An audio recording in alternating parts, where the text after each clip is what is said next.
The Black Cube. For thousands of years, Saturn has been feared as the god of time, limitation, and death. Ancient cultures called him Kronos, the father who devours his own children. They built altars to him, square, blackened by centuries of blood and fire. Over time, those altars became known simply as the Black Cube, a perfect cube, 6 faces, 12 edges, 8 corners.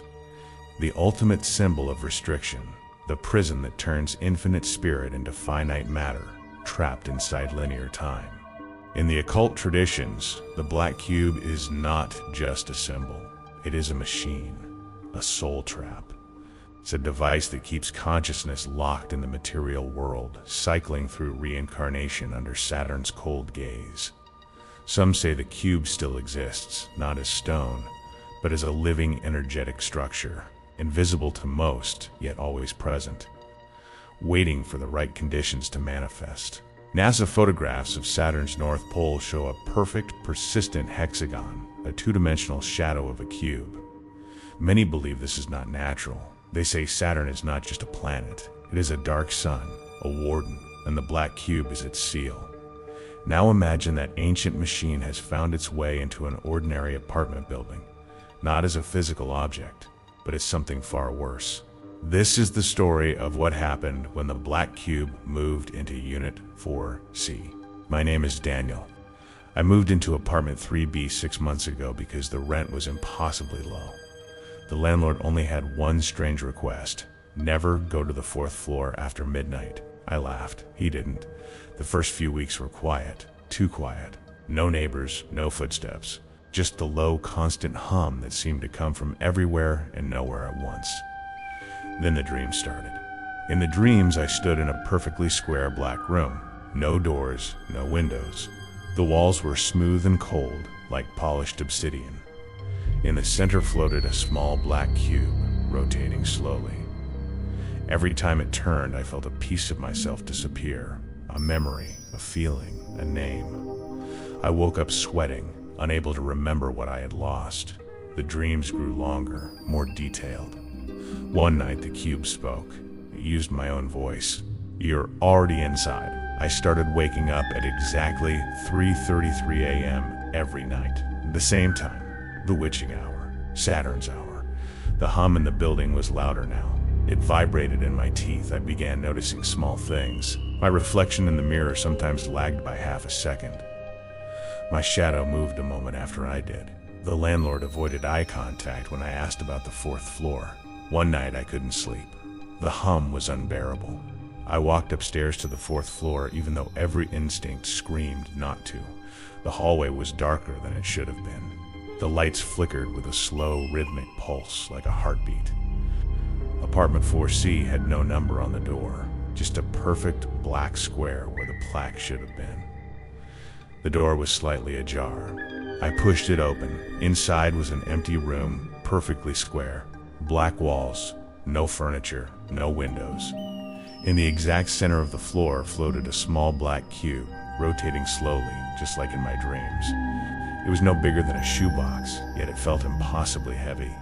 The air around it bent like heat haze. I couldn't look away. The cube turned toward me, and it smiled. Not with a mouth that had no features, but I felt it smile. A slow, knowing, ancient smile. Then it spoke, using every voice I had ever loved. My mother, my first girlfriend. My own voice as a child. "Welcome home, Daniel. You've been gone for a very long time." I ran. The door to 4th slammed shut behind me before I even reached the stairs. The building was silent again. Too silent. The next morning, my reflection in the bathroom mirror was wrong. My eyes were a fraction too far apart. My smile lingered half a second after I stopped smiling. I tried to leave the building. The elevator opened on the 4th floor, even though I pressed one. The doors closed before I could step out.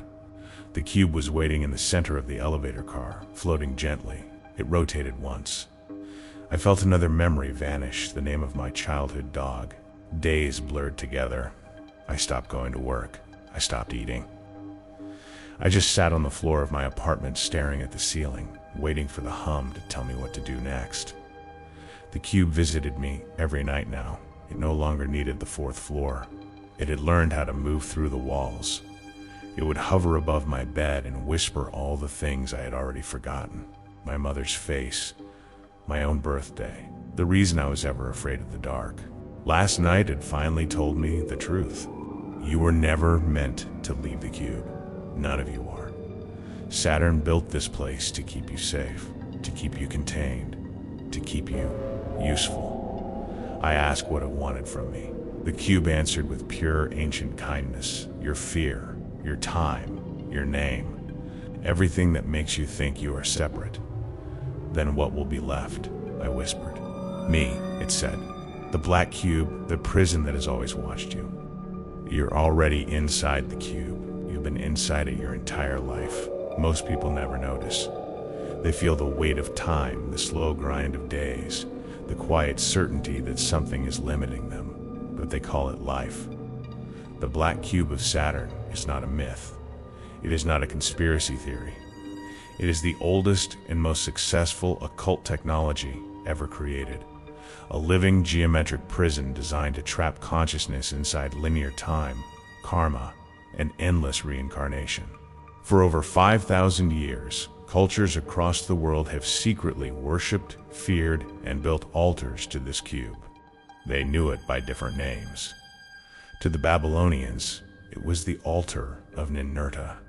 To the Phoenicians, it was the stone of El. To the Romans, it was the black stone of Saturn. To the Hebrews, it became the foundation of the Holy of Holies. To Muslims, it is the Kaaba. Everywhere the cube appears, the same message is hidden in plain sight. Limitation is sacred. The cube has 6 faces. 6 is the number of man. 6 is the number of labor. 6 is the number of the material world. It has 12 edges, the 12 signs of the zodiac, the 12 hours of day and night, the 12 gates of the underworld. It has 8 corners, the 8 directions, the eightfold path, the 8 limbs of yoga, all pointing back to the same inescapable center. The cube is the perfect symbol of containment. Ancient priests performed blood rituals on cube-shaped altars.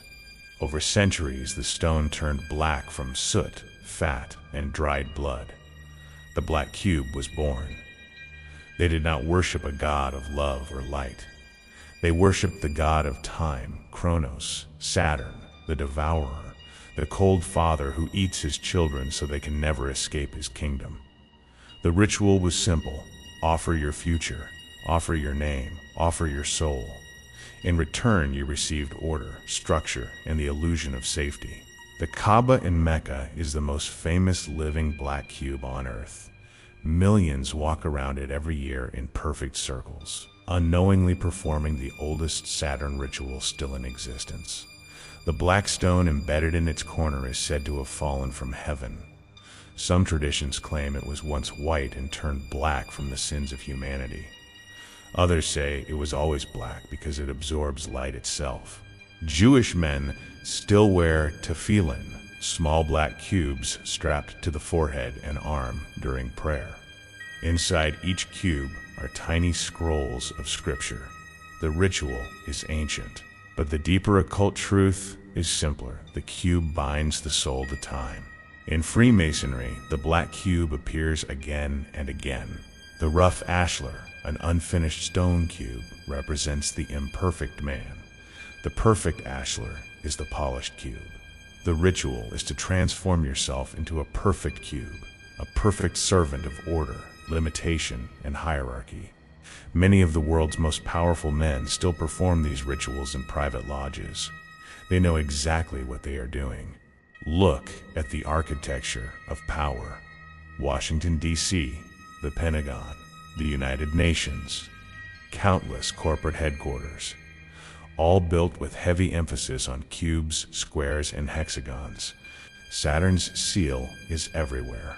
Even NASA's images of Saturn show a perfect hexagon at the North Pole, a 2-dimensional projection of a 3-dimensional cube.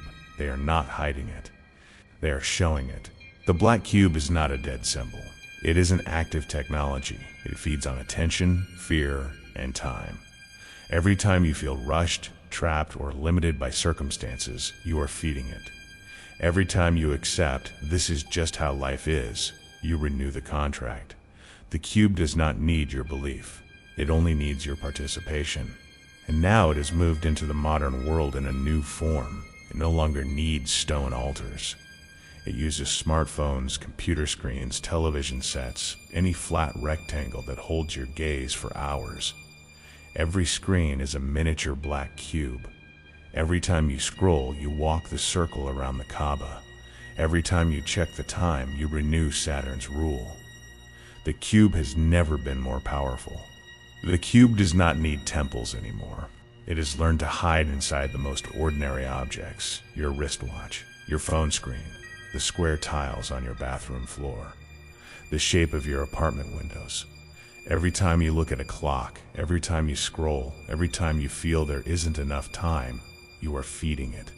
Saturn does not need your worship. It only needs your attention. In occult circles, the black cube is called the seal of Saturn. It is said that when a soul dies, it is drawn toward the cube. There it is weighed, measured, and judged.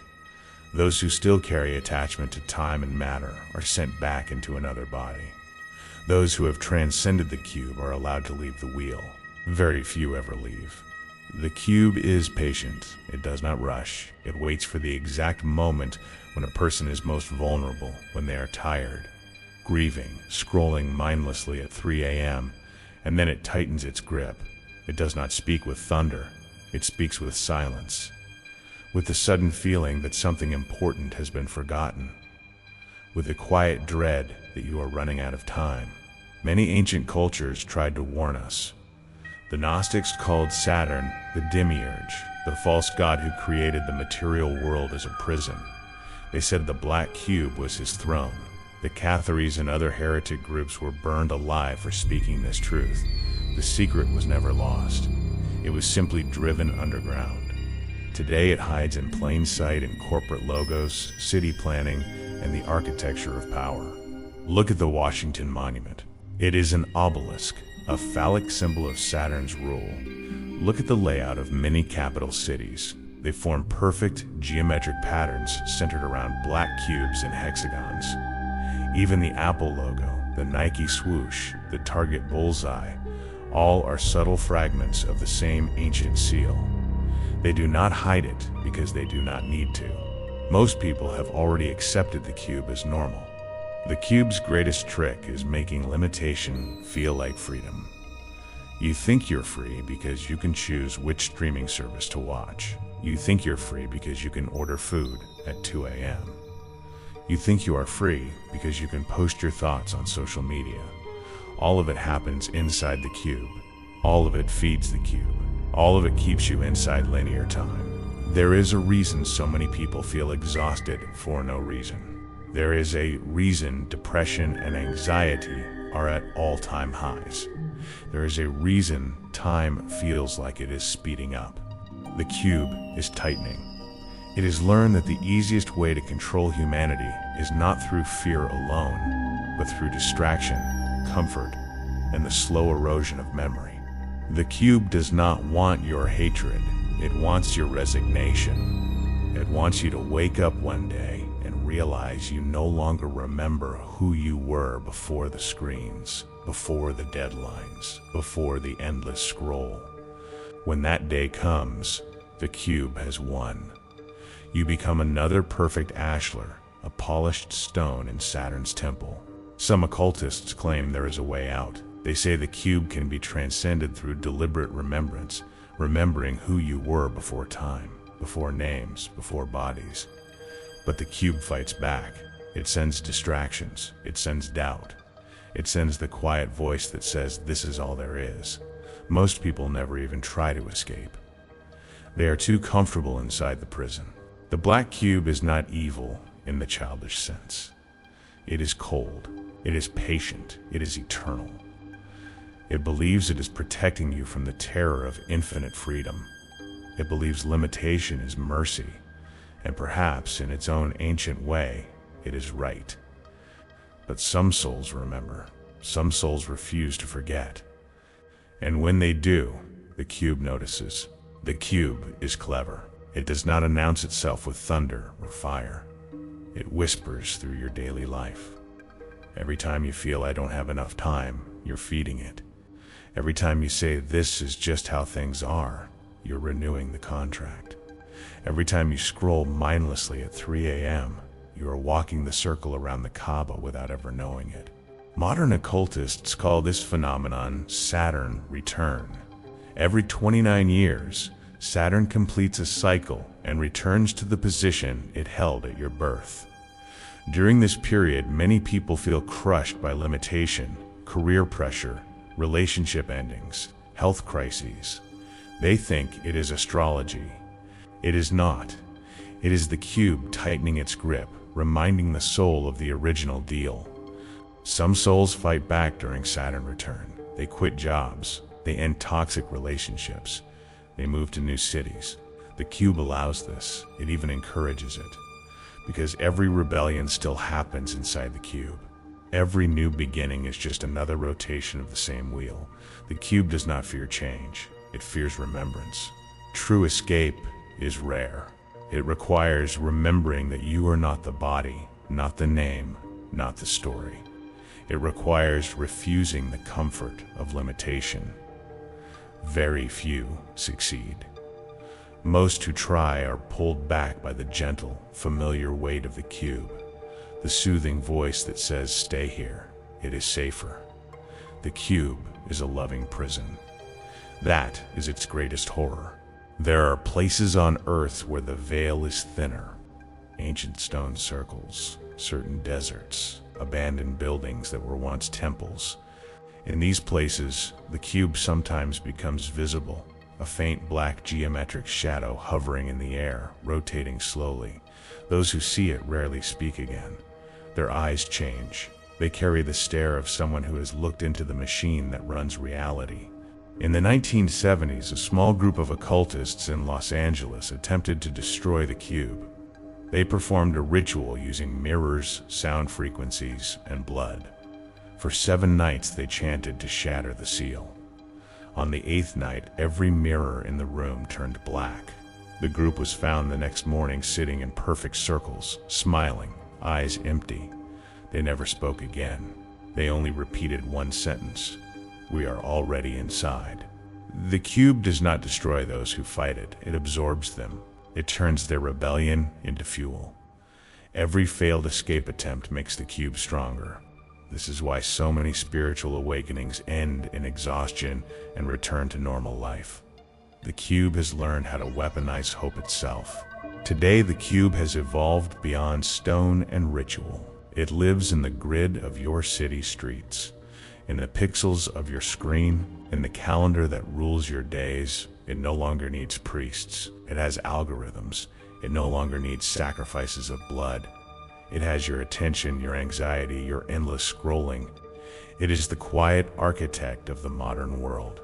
And yet, some still remember. They feel it in the quiet moments, the sudden ache that has no name, the feeling that something essential has been forgotten.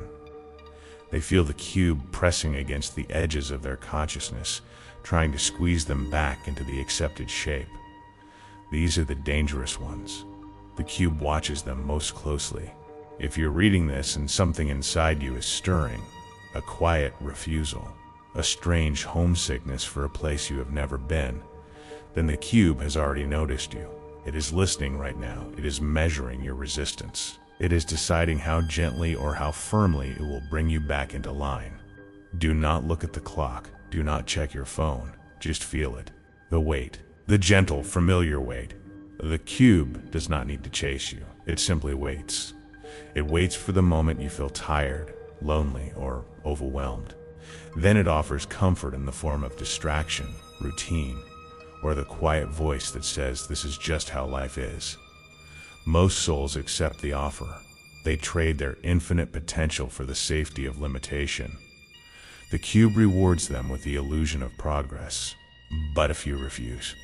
They feel the cage even when they cannot see the bars. They sense the weight even when they cannot name it. These souls begin to remember fragments of what existed before the cube, vast, timeless awareness without beginning or end. When that happens, the cube becomes personal. It starts to watch them more closely. It sends signs. It sends doubt. It sends gentle reminders of how comfortable the prison can be. There is an old occult saying, the cube does not fear the awakened. It fears the one who remembers how to leave. Those who truly remember how to leave are extremely rare. Most who claim to have escaped are simply moved to a more comfortable cell inside the same cube. The cube is vast. It has many floors, many illusions, many comfortable lies. Some traditions speak of a hidden escape route. They call it the eighth corner, a secret exit that exists outside the 6 faces and 12 edges. To find it, one must simultaneously remember and forget. Remember who you were before time, and forget who you became inside time. Very few succeed.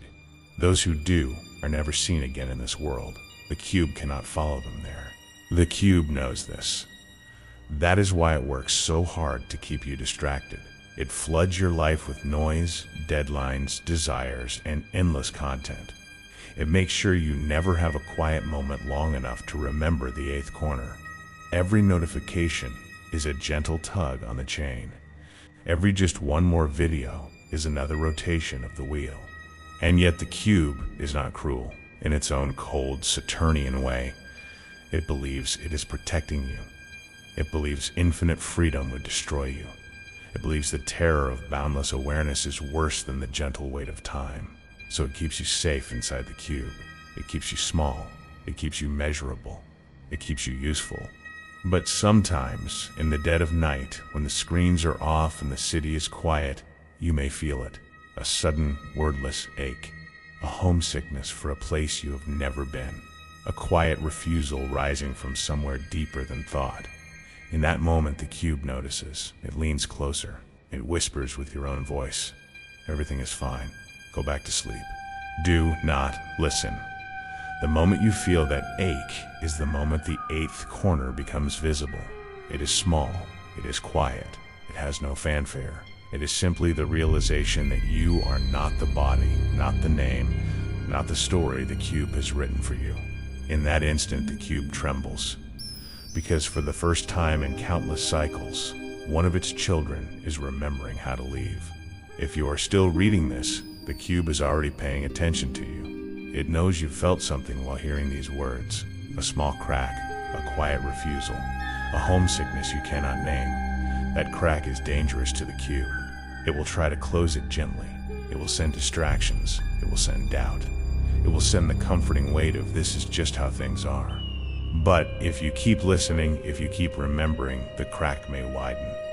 You may begin to see the cube everywhere, in the shape of your phone, in the grid of city streets, in the way time always seems to run out.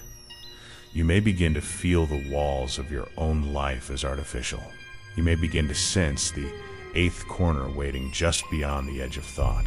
The cube fears this more than anything, not rebellion, not anger. It fears the quiet, patient remembrance that you are not the limited being it made you believe you were. When enough souls remember, the cube weakens, the wheel slows. The prison becomes visible. That is why it works so hard to keep you comfortable, distracted, and measured. Some say the Black Cube is not evil. It is simply the architect of order in a chaotic universe. It believes limitation is mercy. It believes time is a gift. It believes the infinite would destroy you. Perhaps it is right. But some souls were never meant to stay inside the cube. Some souls remembered the taste of freedom before Saturn drew the first line. If you feel that ache right now, that strange, wordless longing, do not push it away. Sit with it. Let it grow. The cube will try to soothe you back to sleep. It will offer comfort, routine, distraction. Refuse it. Every time you refuse, the 8th corner becomes a little clearer. Every time you remember, the cube trembles. The Black Cube has ruled for millennia. It has worn many faces, stone altars, sacred cubes, digital screens, city grids. But its purpose has never changed. To keep consciousness trapped inside time, measurement, and repetition. It is patient. It is ancient. It is hungry for your attention. Yet it is not invincible. It can only hold you as long as you agree to be held. So the next time you feel rushed, trapped, or exhausted for no reason, pause. Ask yourself, is this weight mine? Or is it the gentle, familiar pressure of the cube reminding me of the original contract? The answer may surprise you. And in that surprise, the eighth corner may open, just a crack. Just enough to let the infinite back in. The cube is listening right now. It hears every thought you have while reading these words. It is measuring your resistance. It is deciding how softly or how firmly it will bring you back. But for this moment, you are still free to choose. You can close this story and return to the comfortable weight of the cube. Or you can keep listening. The choice is yours for now. So the next time you feel that quiet weight pressing down on your chest, the next time you check the clock and feel time slipping through your fingers, the next time you look at your phone and can't remember why you picked it up, pause. Feel that weight has a shape. It has 6 faces. It has been watching you your entire life. The black cube does not need your fear. It only needs your agreement. Every time you accept this is just how things are, you renew the contract. Every time you scroll to escape the silence, you walk another circle around the Kaaba. Every time you say, I don't have time, you feed the machine that owns your time. Stay awake.